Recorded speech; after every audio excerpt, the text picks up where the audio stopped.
I'm Fred Fellman. I'm the Chief Marketing Officer of MarkMonitor, and today we'll be covering Getting Ready, Understanding the Applicant Guidebook and Questionnaire. We've got a great set of panelists, and just before we get into introducing them, let's talk a little bit about the program today and also the agenda, and then we'll introduce the rest of the panelists. First of all, setting this in context, we've got a launch date. There's a stable guidebook according to the staff. It's not going to change much between now and the launch date. And we've got administrative and technical backend that's sort of ready to go at this point. So now it's time to start getting ready to actually launch the program and make things happen. So our purpose today is to familiarize ourselves with the questionnaire that's included in the guidebook.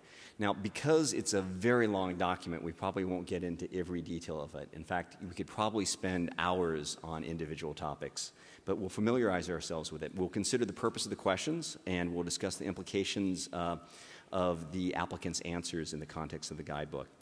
So just before we get to introducing folks, let's think a little bit about what the purpose of the questionnaire is, in fact. Really, primarily, it's there to assert the suitability of an organization to be able to manage a part of the DNS.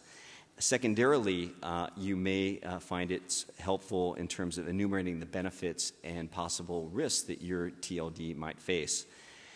Another place that's important to understand with respect to the guidebook is that it's divided into a public section and a non-public section. We'll get into that in a little bit more detail, but it's important to understand that this piece that's public-facing is an opportunity for you to market to the community as well. So you'll have a chance to actually tell people what your TLD is and what advantage it provides. Now, additionally, it's an opportunity for you to think about what contention and what objections you might face, and also scope yourself around those potential objections and contention. So let's get a little bit of housekeeping out of the way. The session's being recorded, and it's going to be carried on the ICANN website. So we're going to take the questions at the end of the session. So if you have a piece of paper, grab it and make sure that you write down any questions that you might have. We'll take questions at the end of the session. And we'll be dividing questions between here in the room and also those that are online with the help of Carol and staff. So thanks very much for that. So let's talk about our agenda. First, we'll do the panel's introductions. We'll do a brief discussion of the structure of the guidebook, and then we'll go through each one of the sections with each one of the panelists leading some of the aspects of the discussion of the sections of the guidebook itself. So with that, I'd like to start directly to my left with Tom Barrett and give him a chance to introduce himself. Hi, I'm Tom Barrett, the president of NSORCA. We're an ICANN accredited registrar, and plan to continue to be a registrar with the new TLDs as well. Thanks, Tom. My name is Sarah Langstone. I'm a director of product management at VeriSign. I've been working at VeriSign for nearly 11 years, and in that time I've managed CCTLDs, gTLDs, sponsored TLDs, and I'm now working in the new gTLD program.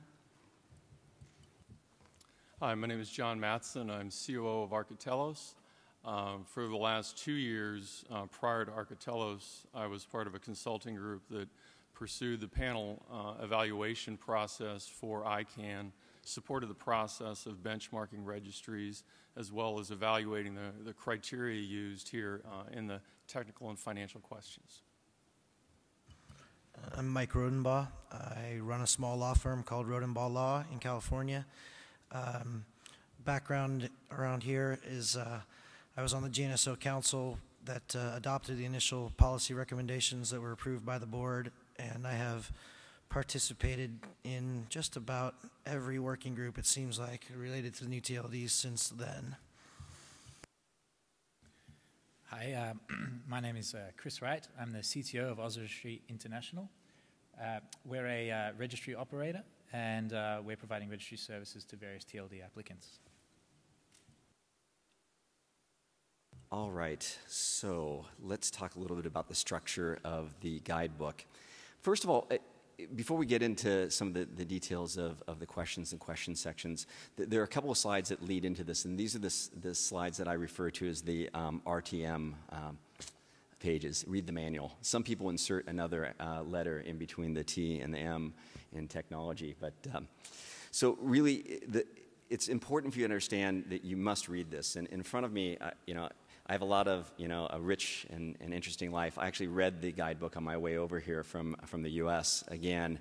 And, you know, some of it is enriched by the length of this. So it's important for you to actually look at the guidebook itself. And answering these questions is going to be helped by actually looking at how it is in context. With respect to the questionnaire itself, it's in Section 2. It's an attachment to that section. It's about 50 pages long. And it's very helpful in that it gives you the question. It tells you whether it's going to be included in the public or private sections of the posting. It gives you notes on how to answer. It explains how you might be scored, the criteria, and it also gives you some of the scoring details. And it's in a table that's pretty easy to understand. It's not very helpful unless you do read Section 2 of the guidebook, where it explains how these questions will be evaluated by who and what part during the process. So, with respect to what ICANN is looking for, they've provided this slide. They're looking for the fact that the answer meets their minimum requirements, that they show, the applicant shows a demonstrated capability and knowledge of the minimum requirements, and the answers are clear, relevant, and within the space limits. And that's important. They recommend the space, and they also give you outlines in a lot of cases what you must do to answer it. And just before we get into sort of the meat of it, again, the first questions, 1 through 30, are focused on who you are, the registry service, and the type of strings, and these are public-facing. And then the second set are externally facing. This is where you get into the technical details, the operational details, the financial details of your registry. And it's no small task. I mean, there are nearly 50 pages. There are 5 pages, you know, alone on certain sections. I think there are 20 some odd pages with respect to the technical requirements. So it's actually a complex document, and there are sub-questions. It's not just a yes or no kind of thing. So now, let's start to think about this in a little more detail. And I'd like to start with questions 1 through 12. This is where you'll be providing applicant information, contact data, legal establishment, background, and evaluation fee. And it's still complex, and there's some strategy involved with respect to how you answer these questions. And aside from, you know, avoiding the risk, you know, that the applicant has no pulse or can't read, John, what are the considerations that somebody might think about as they go to answer these questions? Well, they do need to have a pulse, and they also do need to be a corporation or a legal entity that represents such. You cannot apply as an individual alone or a sole proprietor. The process, so on January the 12th, the application window will open. And what you'll do is there's the application system, TAS, that you'll need to register in as your entity. And you also need to pay $5,000. Now, it may take a week and a half or more for you then to get a login that will now allow you to access the system. From that, you'll need to enter in the answers to all your questions. But you need to realize it may take a long time to answer these questions. And so with a 3-month window, you definitely don't want to wait to the end in order to start this process. We would encourage you to start it as soon as possible. Other parts that you will need to identify your executives, your officers, anyone who is a shareholder or an equity holder in the company, because they'll need to do background checks, and so personal information will be needed. It won't be disclosed, but you'll need to identify it, and Mike will talk a little bit more about that later. The other part is that if you make any material changes to the information you put in your application, you must let ICANN know that. But the main thing is get in early, reserve your spot, and start filling out the application. Mike, crime and criminality are one of the bigger potential risks associated with running part of the domain naming system. And there have been some incidences where people have abused the system rather profoundly. And so ICANN's sort of scoped the background check process into this. Can you tell us a little bit about that and what types of activity might render an organization ineligible? Sure. It's a bit of a long list. It's in section 1.2 of the guidebook. But essentially, it's at two levels. ICANN will do background screening both of your entity in the event that it is not listed on one of the 25 largest stock exchanges in the world. If it is, you pass the background screening at the entity level. And also for the individuals involved, as John said, it's directors, officers, partners, and any shareholders with 15% or more of the shares. And the idea is to prevent people from running a registry who have been convicted of a crime of trust or have some sort of criminal history in that regard.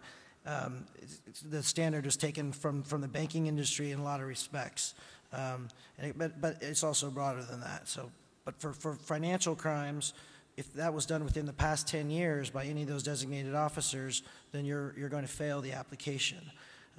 Where there's also an additional provisions that say that if you've ever been convicted of any crime involving the use of computers, telephony systems, telecommunications, or the internet, then you're barred, ever, including also any violent crime ever, then you're barred. So it's pretty stringent requirements as far as the criminal history goes, as well it probably should be. In addition to crimes, you also will be barred if you have a history of cyber squatting behavior, meaning a pattern of final decisions is the standard. So it's a little bit amorphous. We don't know exactly what that means, but it does give the example that if you've had 3 or more adverse final cyber squatting decisions, or also reverse domain name hijacking decisions against you, and one of those was in the last 4 years, then presumably you're going to fail this aspect. Excellent. And so you mentioned, actually, Mike, it's just a follow-up, that if you're a public entity and you're traded on the top 25 exchanges, that you're exempt from this. Some people have talked about potentially forming separate entities for this, and I guess that's sort of a balance. You know, do you stick with your existing entity that has listing status on this exchange, or do you actually form a new one for other legal reasons? Well, if you have convicts on your board, then it certainly becomes an issue. But no, it's a huge issue to decide what sort of entity should be the registry operator, where that entity should be located, and of course, who specifically you're going to put forward as the individuals operating that entity. All right. Does anyone have anything to add to this section number 1?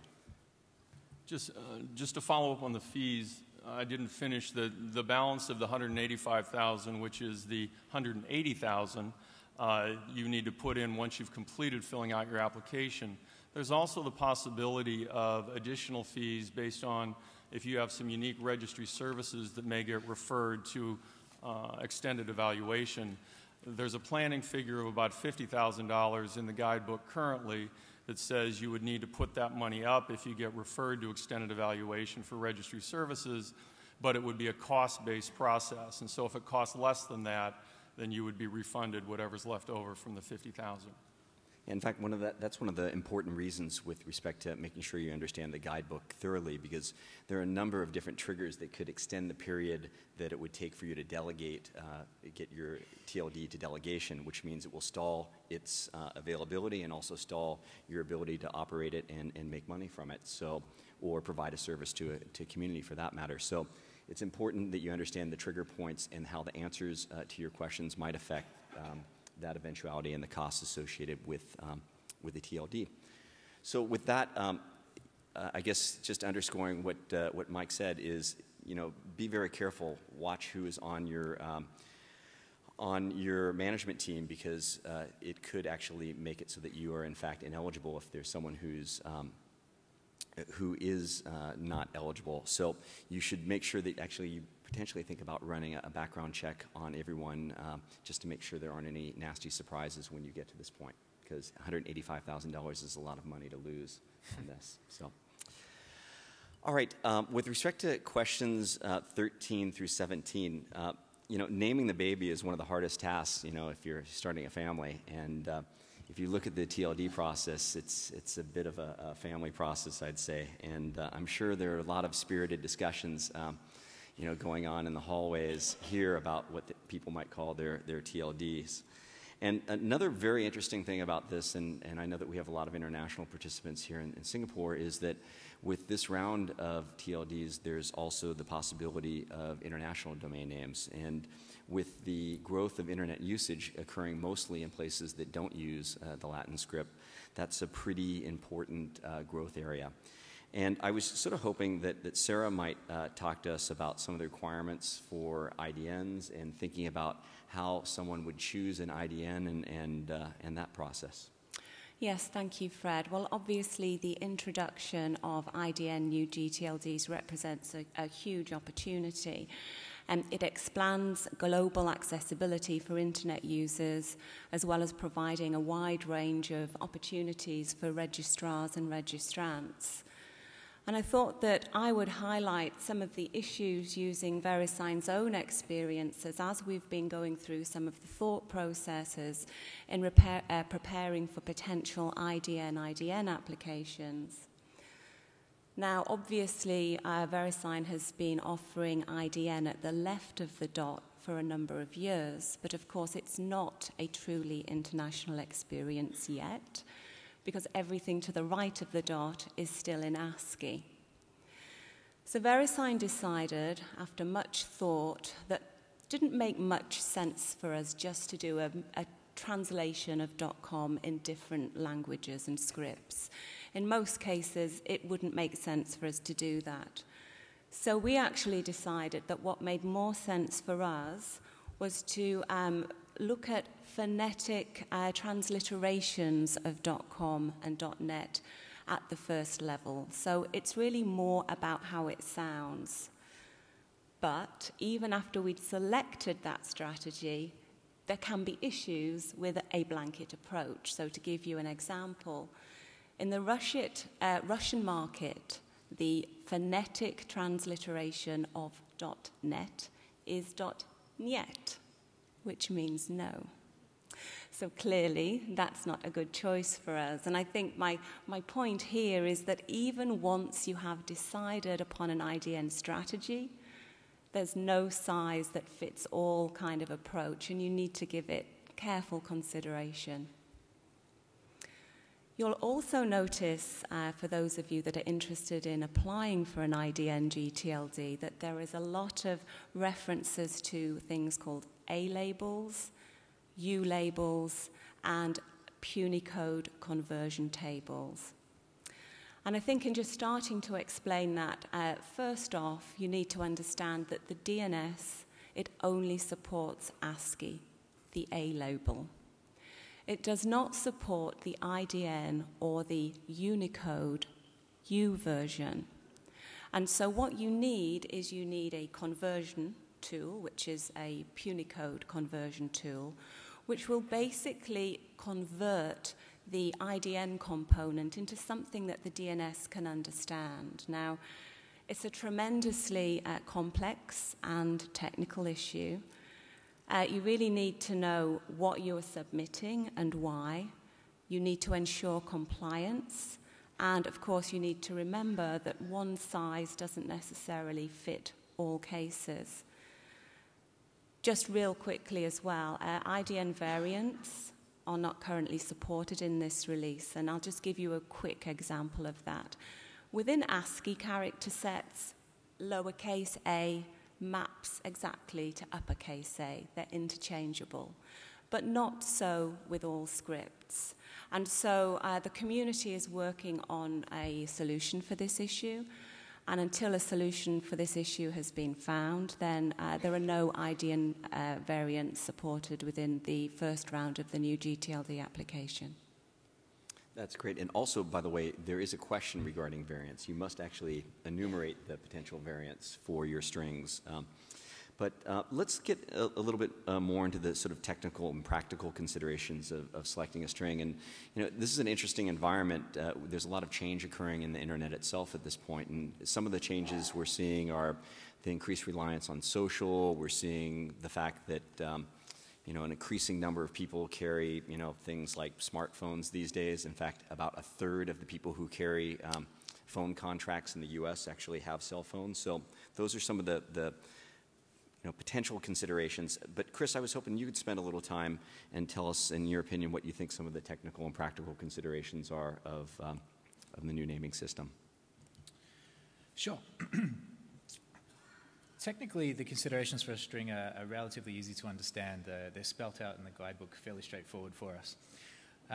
3 to 63 characters in length, so no shorter or no longer than that. No numbers or symbols. And if we are going to get into the IDN space, it needs to be valid based on the IDN rules. It is a little bit more difficult to understand those ones. We need something like this Unicode NFC form, so you're going to need someone that understands and can explain that to you. You need to define what sort of script you're going to use in your IDN there, and you're only allowed to build your TLD string out of the characters or the representation of characters in the one script. So you can't mix Chinese and Arabic characters together, for example, and that just makes sense. You also need to make sure that all the characters in your your string come from a script that are written in the same direction.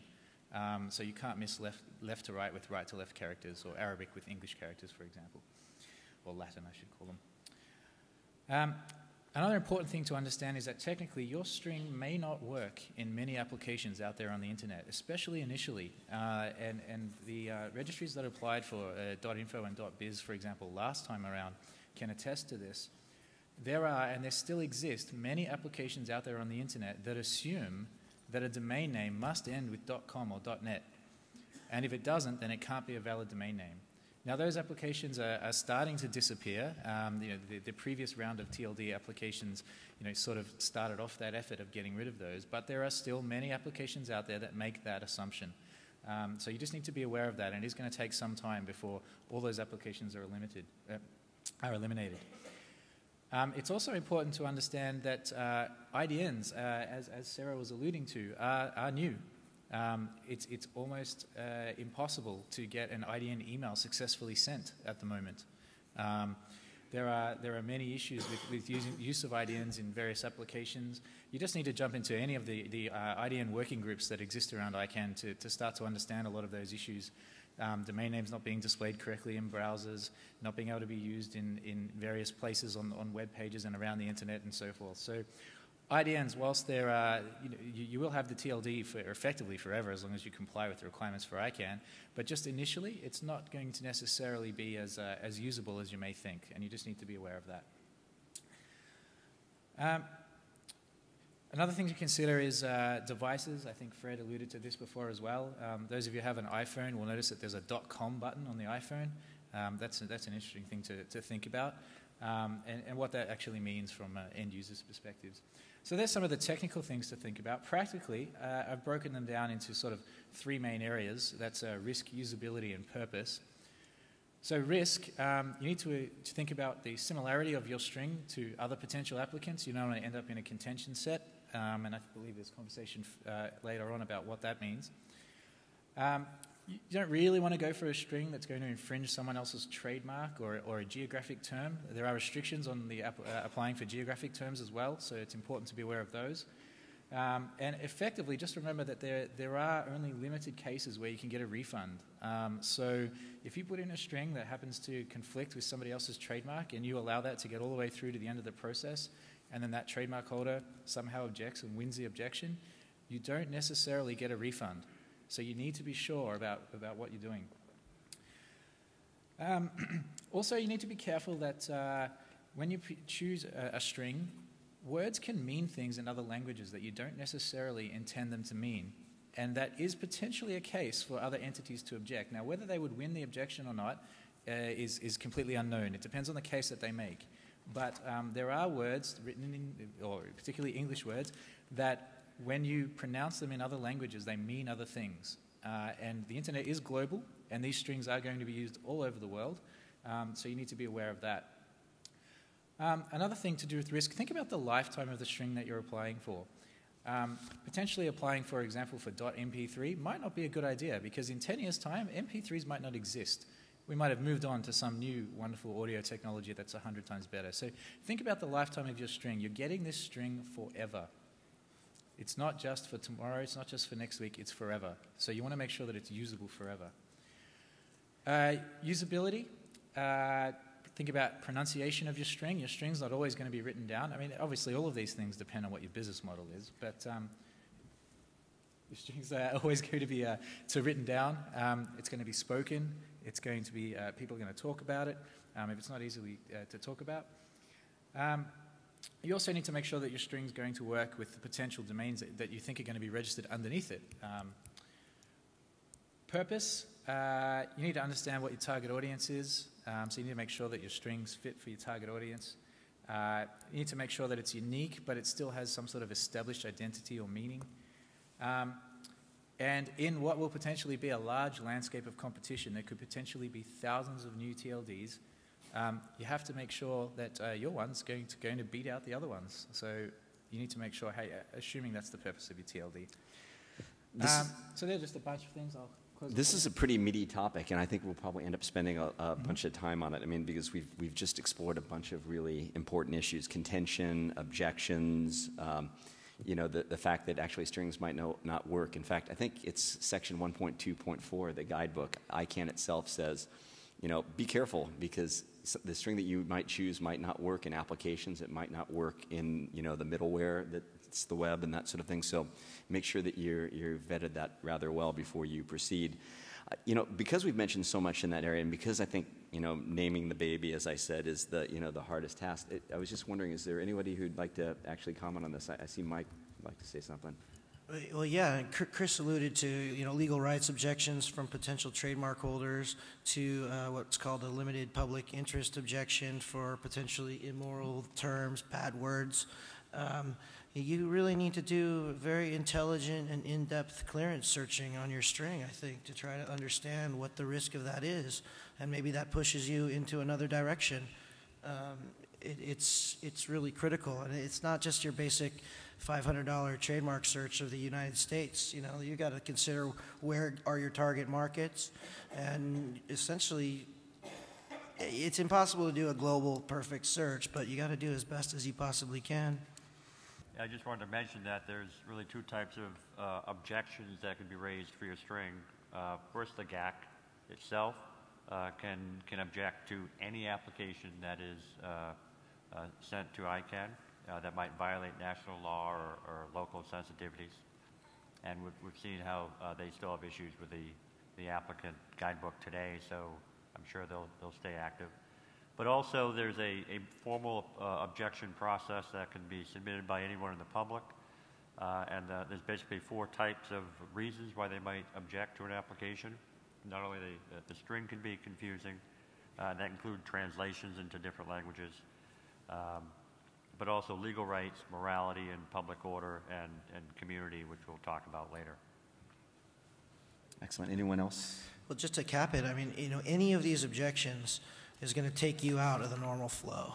And, you know, assuming that there's hundreds of applications, which I think is an extremely conservative estimate, you know, there's really time to market issues that you got to consider. And any objection is going to take you out for a good 6-8 months minimum.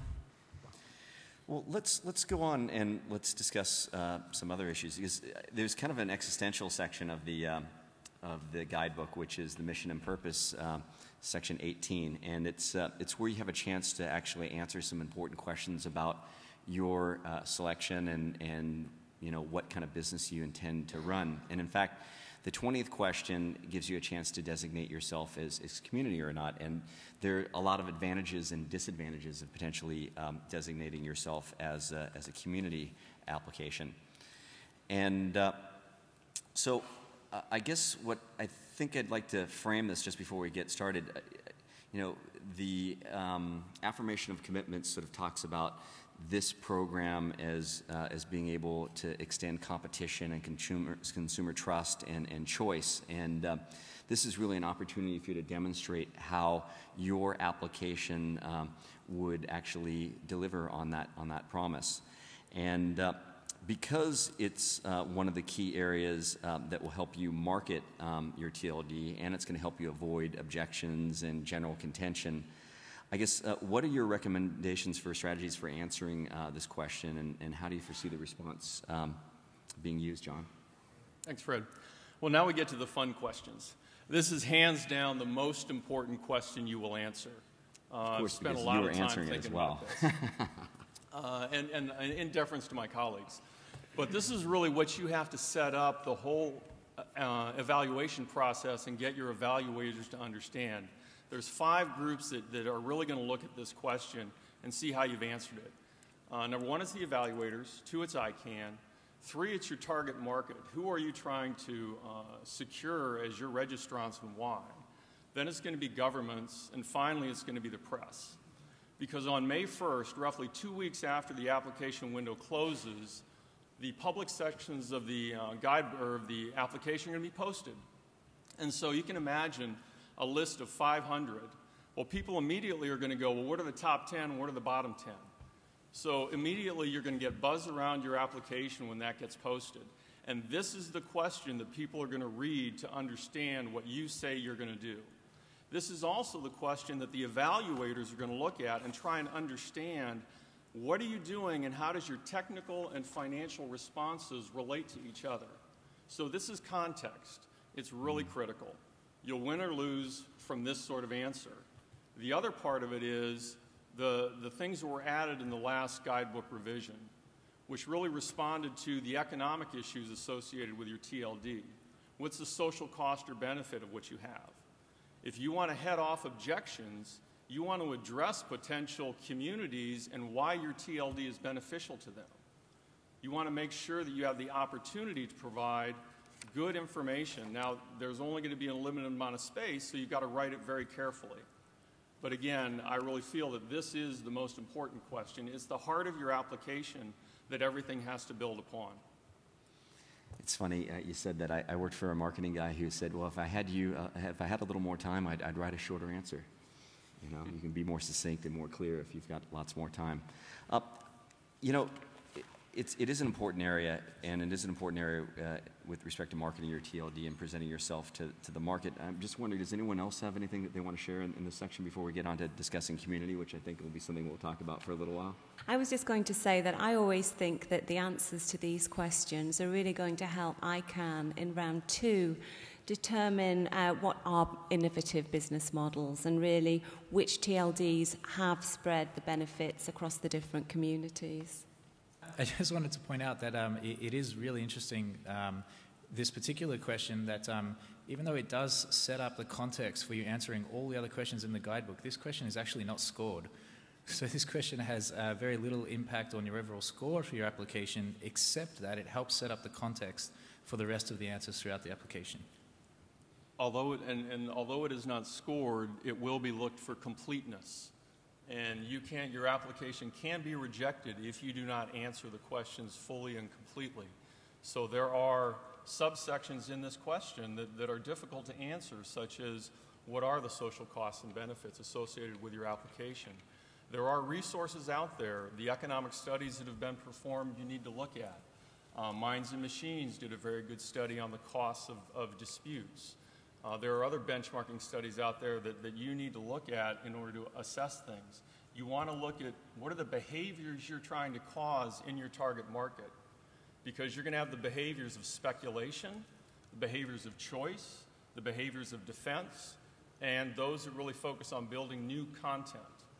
But those are some things you can use to try to quantify things, because it asks for you to quantify those costs.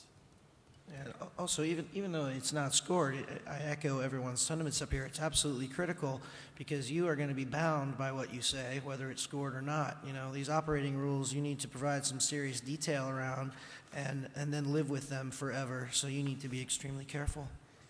Yeah, and just before we move on to discussing community, there are a lot of hot button issues exposed by this question in some of the subsections. For example, privacy is exposed, and that's something that you're going to have to describe how you're going to protect your registrants and others' privacy in the operation of the TLD. So is there anything anyone else wants to add before we go on to talking about community?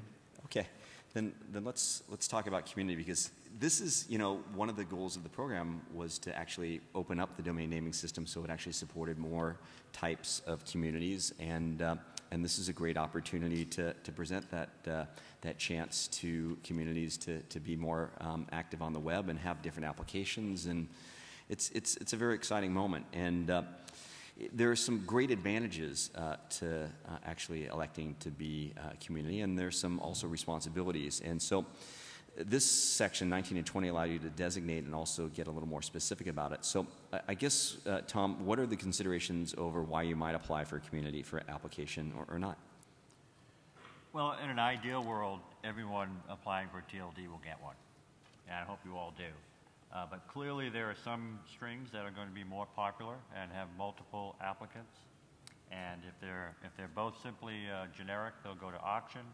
But ICANN has also identified this community preference as a way of you demonstrating you have support from your special interest group for that very popular string. It's not a step to take lightly. It's something that if you're planning to apply in January as a community, you should have lined up support by now from members of that community. And the applicant guidebook is very detailed in terms of how you can demonstrate that level of commitment. Interestingly, this is because you're given preference in how they weight the application. It could well be the biggest potential area for gaming, in the sense that people are trying to claim community when in fact they haven't lined up the support of the community. So thus, it also will likely be one of the biggest areas of disputes. We've seen disputes just recently with .XXX and .jobs, which are really community-based disputes. So I think you'll see a lot of community-based disputes based on, and it could happen to any application, but the likelihood is raised if you're claiming a community preference. Yeah, it is a very interesting topic. I mean, some of the things that are kind of interesting to me is when I look at the questionnaire, it asks you, well, how is that community delineated? And is it clearly delineated? It's a scale. Because, you know, you look at some communities and they aren't very well defined. How are they structured? How will you vet the registrants so that they actually fit into that community? So there's some complexity here. And I was just curious, is there anyone who wanted to comment more on community before we sort of talk about the relationship with the community? And Mike, is there anything anyone else would like to add? It's going to be very difficult, I think, very difficult, to suffice to say, to prove that you're a community-based application. Particularly if you're going for a more generic word. In fact, the guidebook specifically cautions against it. It says community-based applications are intended to be a narrow category. It says, you know, that the whole guidelines, and there's 10 pages of scoring guidelines as to whether or not you're a community. You have to get 14 of 16 points. And, you know, they're designed to eliminate false positives, meaning referring to a community construed merely to get a sought-after generic word as a gTLD string. I mean, ICANN specifically cautioning against this. And if you really get into the weeds with the evaluation criteria, it's going to be very difficult to show. Bottom line, if you will lose 2 points, meaning you have to have an absolutely perfect, all the remaining 14 points, if 2 or more non-negligible groups oppose your application. And you will also lose 1 point, and so therefore your application is now dead if 2 non-negligible groups oppose you and your string has some sort of alternate meaning, in other words, as a generic word. So it seems to me that generic vertical words are simply not likely to qualify under almost any circumstances. The only other thing that I would add about it is you also have to show your dedicated use policies, your security verification policies. It's really intended to try to limit your audience rather than allow you to have an extremely large audience. And you have to live with these rules, again, for the life of the term. It's going to be very, very difficult for a community-based applicant to change those rules later. I see that John has a comment. So. Yeah, just additionally, you need to realize that administering those policies have a cost. And so make sure that your application hangs together from section to section. And it's clear if you are a community, then your cost structures have to reflect the additional administration of those policies. I just wanted to make sure that everybody that was aware who are thinking of applying as a community, sometimes I hear people get confused and they think that if they opt for a community priority evaluation, that it means they're not going to have to go to auction. and they don't realize sometimes that more than one party can receive more than 14 of the 16 points, and that you could still end up in an auction situation and have the costs of, managing the more narrow registrant base and the more extensive eligibility policies. Really just picking up on John's point there. Anything else? I guess there also are fees associated with the community priority evaluation as well, which you must pay. So there's also a cost consideration. So you should be certain of it before you actually incur those fees. Anything else, Chris? Others? Okay.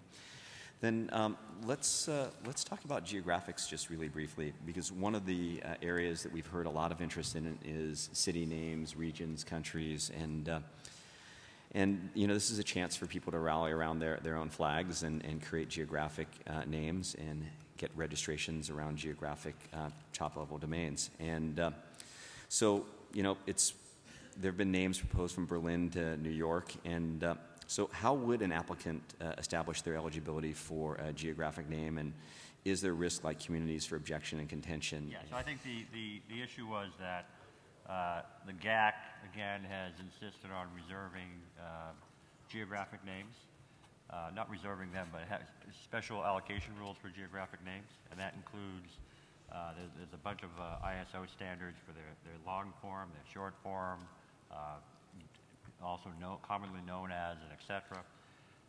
So there is an opportunity for you to apply for a geo name, but it's you need to get the support of the governments affected by that geographic area, and you should not underestimate the effort required to get the support of a government for a geo name. So this is not a step to take lightly. In fact, as we've seen with the GAC, sometimes governments simply don't make decisions. So ideally you get a letter of support and non-objection, but you may in fact get silence, and it's at your risk if you decide to proceed without formal government support. I wanted to also mention a geoname related risk for other applicants, which is that you need to make sure that the string you're applying for, even if it's generic to you, is not a translation of a geoname, because that is a possible objection that can be raised if in fact your string is a translation of a geoname in another language, in any language. It's interesting because there are a lot of technology product names that actually have adopted, cultural or linguistic or geographic designations as their product name, and I can think of languages and support platforms for online environments that all fall into this sort of category. And I guess that's where contention, really comes into play here. That's a really good observation, and that was my mistake. That question was supposed to be directed at Tom, so I apologize, John, for that.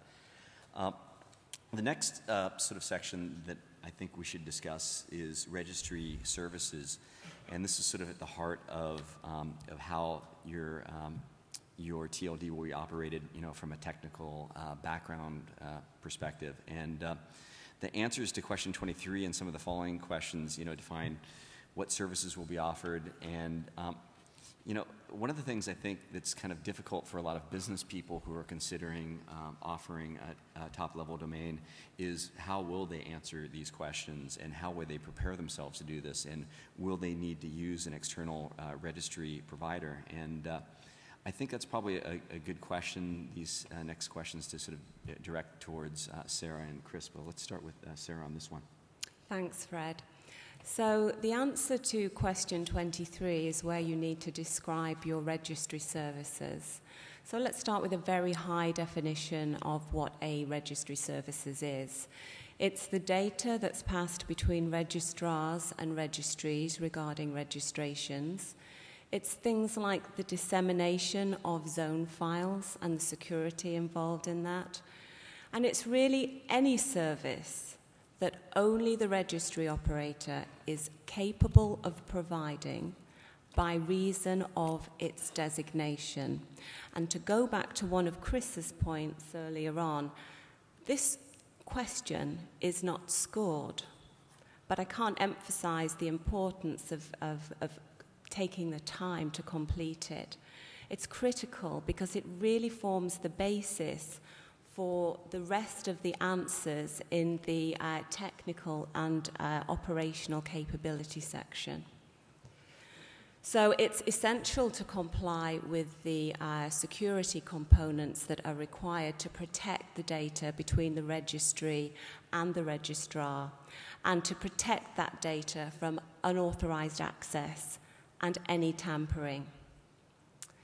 It's very important to give a thorough description of what your registry services is. And here I would say, don't focus so much on the what, but really focus on the how.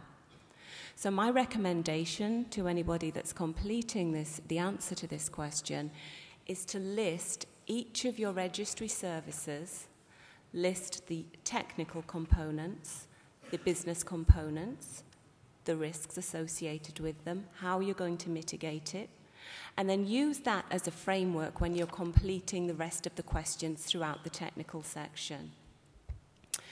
Now, to pick on something that John actually said, if any of your registry services require a further analysis, then they're going to be considered by the Registry Services Technical Evaluation Panel, or RSTEP. This isn't just for new TLDs. I mean, existing registry operators have to go through this process as well with regard to any new registry services. To give you some examples of registry services that VeriSign has submitted, you have Registrar Lock, which is requiring additional authorizations for changes to be made to the second level domain name. Obviously, when we went for DNSSEC to DNSSEC-enabled.com and .net, another example of a registry service. So this isn't just something that happens for new gTLDs, it happens for existing TLDs as well. So ICANN's really looking to make sure that you comply with all of the RFCs that you need to, and that you comply with all of the industry standards.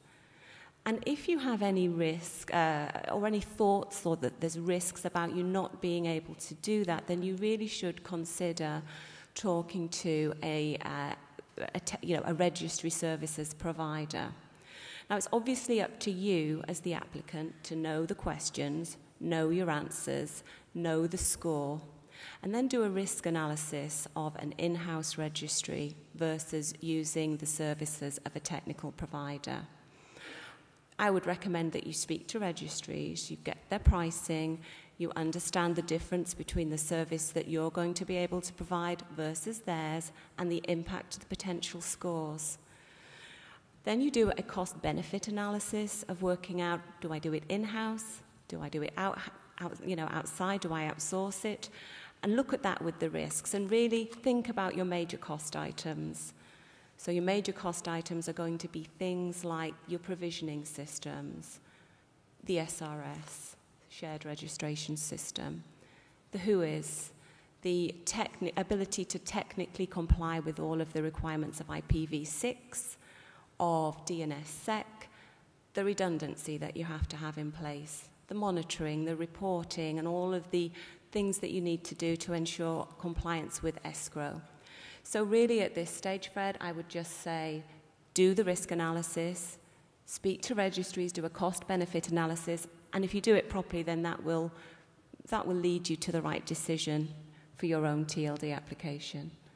And my guess is there are very few organizations that have the wherewithal to actually do the technical services themselves, that most will be relying on third parties. There are very few exceptions. I think Tom wanted to say something. Well, I think one consideration applicants have here is not only identifying their registry services, but deciding how much of their future roadmap they want to reveal as well. Because if they don't reveal it all now, they'll have to come back and go through an R-step process with ICANN. And you only need to look at ICANN's website to understand that that can sometimes be a lengthy process and can somehow disrupt your business plans. So you need to consider how much you want to reveal up front that perhaps could eliminate that R-step later on. All right, then questions 24 through 44. On to some more technical and operational issues. And really, it seems like choosing a partner to provide registry services will be a really important, to avoid extended evaluation in the application process and operating a gTLD. What are the considerations for choosing a registry provider, Chris? In no particular order, there are a number of different things that you should be thinking about when you're talking to a registry services partner. Obviously, experience is going to be very important. Someone who's going to be trusted with the running of your TLD, and effectively something that you just paid at least $185,000 to obtain, and I say at least because you're definitely going to spend more than that. You need to make sure that they know what they're doing. You need to make sure that all those complex technical processes that were just described are going to be adhered to, and that the system is going to be performing and behaving as expected. ICANN has provisions in the current registry contract that say that if you don't comply with those services and you're unable to comply with them in a reasonable time frame, that they can then take the TLD back off you, regardless of any amount of money that you've paid or anything like that. If you are not able to comply with all of the requirements that ICANN sets out, then ICANN can come in and take your TLD back from you. Now, I'm sure it's going to be a lot more complicated than that, but it does say that in there. Navigating the ICANN landscape can also be a pretty daunting task. So you want to make sure that your registry services provider is familiar with the ICANN landscape, familiar with, for example, the R-step process that was just described, and familiar with what needs to be done in order to comply with ICANN policies and just generally keep ICANN happy. Stability is also important. You want to make sure, obviously, this is a pretty important asset that you're trusting the running of to somebody. So you want to make sure that that person or that partner is going to be around for the long term. Taking your TLD and moving it from provider to provider to provider is generally not going to provide a good experience to your customers or your end users. Registrars will get particularly frustrated at constantly having to connect to different registries and so forth, and that's going to have a detrimental effect on your channel. So you want to make sure that the provider that you choose is around for the long term. Flexibility is also important. There are, with all the different TLDs coming out, there's going to be various different business models and various different ways that people are going to try and differentiate themselves. So you need to make sure that your registry services provider is prepared to be flexible and work with you on your different business models and make sure that you are able to innovate and compete effectively. There are many other things, focus, having the resources available, being committed, making sure you're dealing with an organization that is a registry services provider. That's its core business. That's what it does. It's not just something that it started on the side to try and become part of the TLD process. Essentially, you just want to choose a partner that has a proven track record for dealing with TLDs and can help you navigate this complex landscape. Many other things to go on, but I think we're going to run out of time. Let's do this next question, and then we'll sort of skip maybe a couple so we get on to some meatier topics. But first of all, abuse prevention, has been a very hotly debated topic all along the process, especially with respect to rights protection mechanisms. In fact, I think there were 2 or 3 groups created, the STI and the IRT and some others to even address some of these topics, and certainly the GAC has been active. And so given that, what are the minimum requirements for rights protection mechanisms, and how would an organization decide what to implement and how, Tom? So with a recent guidebook, all TLDs are required to offer both a sunrise period and a trademark claims pre-launch service. They're all required to have a single point of contact for potential abuse. But this is an opportunity for you to go beyond that, be more innovative and offer some other rights protection mechanisms. You do in fact get extra points if you have a way of promoting who is accuracy and making rights protection one of your core objectives. I do want to point out that what's very important here is that when you do your budgeting, ICANN has declared that the Trademark Clearinghouse, the cost of that will be shared not only by trademark owners, but also by registries and registrars. So don't forget to include at least a placeholder in your budget.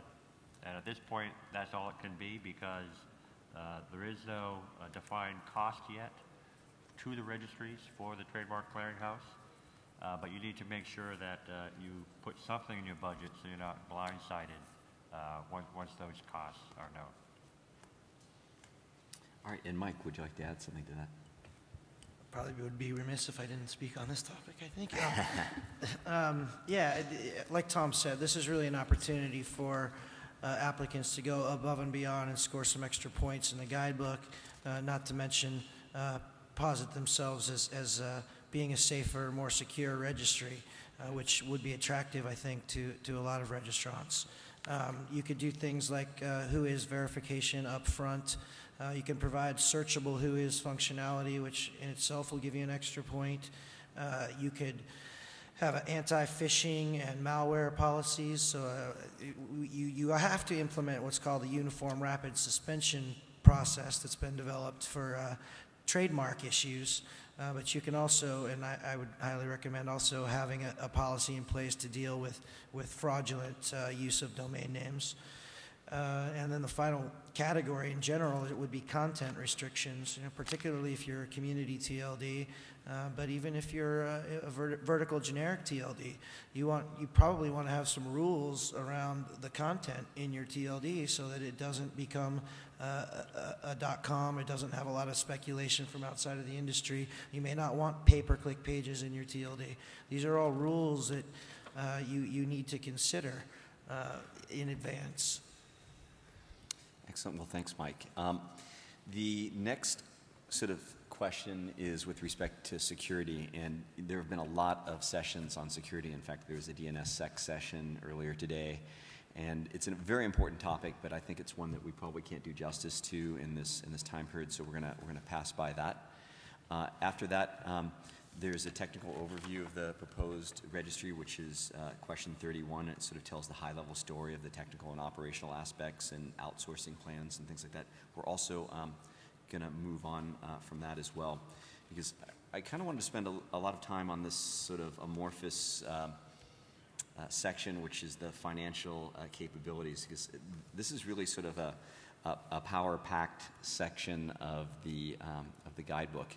Because really, the fact that you have, audited and balance sheets and income statements and cash flows and all of that, that's one aspect, but that really implies that you've spent a lot of time thinking about the business and sort of what's behind it. And I was hoping that perhaps, John, you could talk a little bit about the business planning process behind getting a TLD started out. So just a little context on the financial questions first, so you can get a sense as to what the evaluators are thinking or why these questions are structured the way they are. So 45 starts out and says, what's your entity financials, the one that's applying? So just to get a sense of what is the financial capability of the entity that is applying. But then 46 is the actual registry pro forma itself. So those are two very different things, and just making that clear. Then 47, 48, and 49 are breaking down the registry financials in 46 and saying, how well do you understand your costs? How well do you understand your funding and revenue? And then finally, how well do you understand your contingencies? And so the evaluators are looking to understand, do you competently know and can you forecast and plan for a conservative financial position? And really the encouragement for you is conservative, because when you read the notes and the criteria, it says that is there funding in specified accounts, or are you relying on revenue from operations to run your business in out years? And I can tell you that if you're running on a low-cost model that then says in year 2 or 3, I am going to be relying on the revenue from the name sales of my business, that is going to be viewed in a less favorable light than someone who says, I have the full funding for all 3 years, and the revenue that I will generate is in addition to that. Also, just back on question 18, you want to be clear that question 18 in your mission and vision is not asking you to disclose your revenue plan or how you're going to make money. That's what you do here. And also, when you look at how your volumes and forecast of the names you're going to sell, how do they compare to prior launches? Now, the benchmark that was done, the benchmark study that I did before looked at those prior TLDs, and that benchmark study is available on the ICANN website as well as the Architelos website. And you want to look at that and see how did prior gTLDs achieve their name volumes over time and compare your projections against what those showed. Or have other market studies that explain why your projections are valid. Because the evaluators are going to look and see, does this financial story hang together? That's a great answer to the question. I guess, you know, I've heard a lot of discussions about distribution models, and there was some talk about that sort of coming into this. And I was just curious, would anyone like to sort of talk about how you might think about the marketplace and how you bring your TLD to marketplace and what you have to worry about there? Tom? Sure. I think a key part obviously is your distribution channel. Not only are you're required to use ICANN registrars, but that doesn't mean they're actually your sales channel. So you need to think that through carefully. Registrars are going to be overwhelmed with a number of new TLDs. And so shelf space is going to be very scarce at the registrars out there. You may decide just to work with a few of them who are willing to work with you. You may decide with vertical integrations of reality that you can become your own registrar and try to forge your own channel that way. But I think that's a huge consideration. And it's worth looking at past TLDs again to see which ones were able to utilize the ICANN registrar channel effectively and which ones could not. Just additionally, when you look at the scoring, you need to score 8 points in this section, and there are 6 questions. So that means you must get a 2 on 47, 48, 49, or get a 3 on 50. I think Sarah may address some things around 50, but you need to think about how aggressive your business plan is or conservative. And you'll see in there is a most likely case, and then we ask you for ranges, or the evaluators have to look at ranges of your contingencies and how you're going to plan for that. So you need to do some very robust financial modeling of upside and downside. Also, the new DAG asks for confidence that the information you're sharing is the same information that you shared with your investors, because they want to make sure that they're getting the same story that you have committed to in your investment discussions. So there's no 2 sets of books in this application process. And just the same sort of transparency that's required of ICANN and this whole process we work within, ICANN is expecting transparency in this application process. You know, if you look at this whole process, it involves a substantial financial commitment by individuals as well as, you know, a commitment from a planning perspective. So, you know, what exactly will people have to do to demonstrate their financial commitment to ICANN, Chris, as they start to apply? So there's a number of business considerations to think about with respect to the financial commitment. Obviously, the answer to question 18 comes into this a bit, as in what your TLD is all about, who your target audience is, and what your policy is. What is the potential number of people that can register in your namespace, and then how many of those people do you think you'll actually convert? And that sort of comes back to the value of your namespace and so forth. Clearly, there are a lot of there's a big technical cost, there's a big technical commitment, and that sort of comes back to what we were talking about before in terms of outsourcing or taking that in-house and doing it yourself. Channel, as was also touched on, so how are you going to get these out to market? How are you going to compete for that shelf space with registrars? You know, how much money are you going to throw at that? How much resources is it going to take to get your TLD be the one that the registrars are selling, or get the registrars on board? Marketing, how are you going to make the end users buy your TLD as opposed to somebody else? So there's obviously a financial commitment required there. Something that we haven't talked about yet, contention. So if you're not the only one that's applying for this TLD and you end up going off to auction, there's going to be a potentially significant amount of funds required for that. So you definitely need to make sure that you've considered that. Obviously, describing all of this to ICANN is going to be inherently difficult. So potentially you need to consider just what are the financial costs involved with actually applying. We all know it's $185,000 for the application fee to ICANN. but there is a substantial cost in actually developing your application and then potentially engaging the services of various other organizations to do trademark checks, background checks, check for if your string conflicts with something, or talking to registry service providers about getting registry services, or marketing dollars, or helping you write all this up and present it to ICANN in a way that's going to pass. So there's potentially a spend there. And then obviously you just need to consider all the typical things that you consider when you write a business plan. What's your long-term goals? When are you expecting to get a return? Have you been realistic with your projections? What's your best case, your worst case, etc.? So there is a pretty substantial financial commitment here that needs to be made, and you do need to make sure that you understand it's a lot more than just $185,000. And if that $185,000 is scaring you, you don't even want to look under the covers at what the rest of the money is that you're going to need. So yeah. Thanks.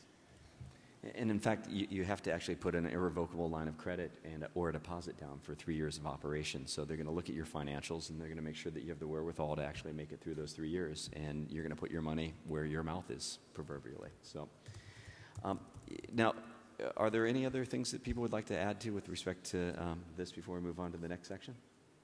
All right. Then lastly, the last question before we get on to your questions is, the technical operations, the critical registry operations are, sort of the nuts and bolts of any registry. So what's the best approach for answering question number 50, Sarah?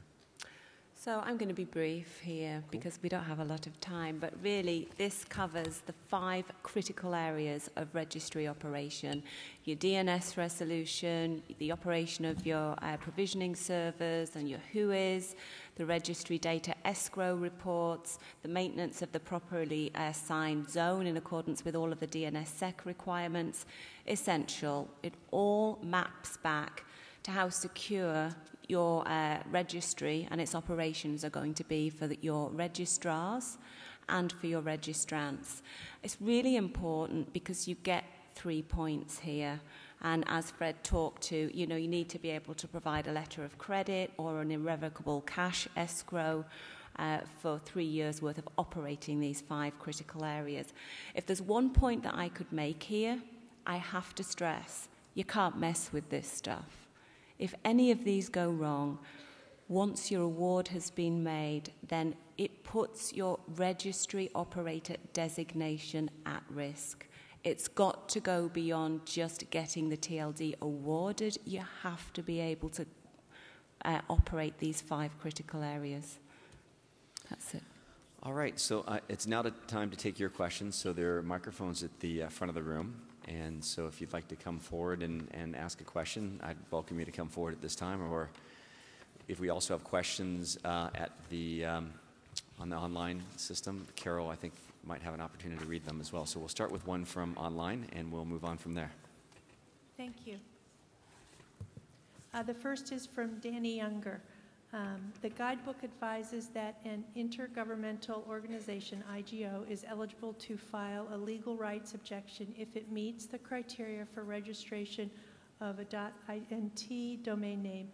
Are applicants being provided with an authoritative list of the IGO acronyms/abbreviations that are protected under Article, I think it's 6, of the Paris Convention for the Protection of Industrial Property? There's definitely a section in the guidebook that links to the various lists that compose the overall pool of reserved names. I'm not sure about Danny's specific reference to the IGO list, but I imagine there's at least a link there. Yes, sir. Please state your name and your affiliation. Dirk Krzyżanowski from Berlin.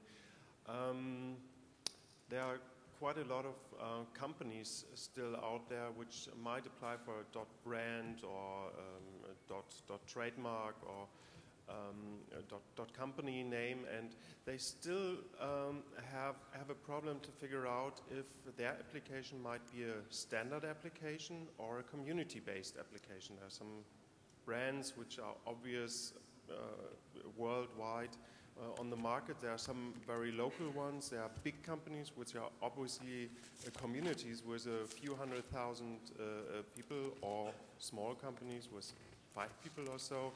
That's a question which is not answered by the guidebook, and even very big, large companies hassle with this question. Yeah, my initial impression is there's no reason they need to do the community route. If they own a trademark in that brand, then it won't be contested, and there's no advantage in claiming a community of people that use Canon cameras, for example, or IBM computers. But still, there's a question we have already discussed in the last couple of years: competing applications like Sun and whatever. And that might be an advantage to an application of a company if they have a community application. Right, so they'd be arguing their community are people who buy Sun computers, or whatever their product is. Or a user of a technical product, potentially. There's a specification, actually, within the questionnaire, and I'm just sort of trying to paw through to find it, but I wrote some notes which are, how is the community delineated specifically? So that actually is required. So you must specify what attributes make up the individuals in that community. You must demonstrate actually that it's structured. You must demonstrate your relationship with that community, and it asks for a verbal answer to that. How you'll actually identify the registrants of that community and make sure that registrations will occur within it, and how you'll maintain your accountability to that community, and those are sort of the questions that are asked in the guidebook with respect to identifying how you are in fact a member of that community. I could just add one thing on there. Yeah. You do have to elect whether you're going to go as a standard or a community-based application. And Dirk raises some good points. It very well may be some advantages, particularly if you know that you have a likelihood of contention. It just goes to trying to clear and figure that out and strategize up front as soon as possible. But for .brands, there's also the notion of being a single registrant TLD, which has finally been defined in the latest iteration of the guidebook, and essentially allows you to, so long as you're going to register all of the names to yourself or your company or your business partners, then you, for example, do not need to use ICANN accredited registrars, and you have some relief from some of the other obligations in the guidebook. So it's yet another option that .brands can explore. The next question is, what happens if a new company applies without any financial history? That is contemplated, and it's expected that there will be companies that do apply without, they've just been formed. They just have to provide that information in their application, clearly stating what the condition is, how they were formed. The follow-on to that is, what if the ownership structure stake changes post the evaluation phase? I know we will have to inform ICANN, but does it negatively impact the application? That one would be difficult to comment on. That's why ICANN is asking you to provide the information. Obviously, if after the application a decision is made before going to auction, two parties may decide to come together and change the formal ownership structure. Again, background checks would have to be done. There are all kinds of things that would happen in that material change that would have to be evaluated. So it could have a significant impact.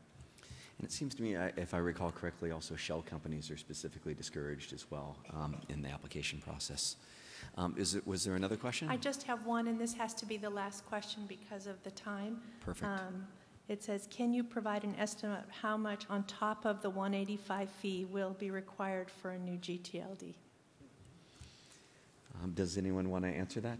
I'll answer it with the quintessential lawyer's answer. It depends, obviously, on your business model and a lot of other factors, not only yours, but the business models of others in your industry, whether you're likely to fall into a contention set. There's simply all sorts of answers, but safest bet is it's going to be at least 2x that number, and probably considerably more in many cases.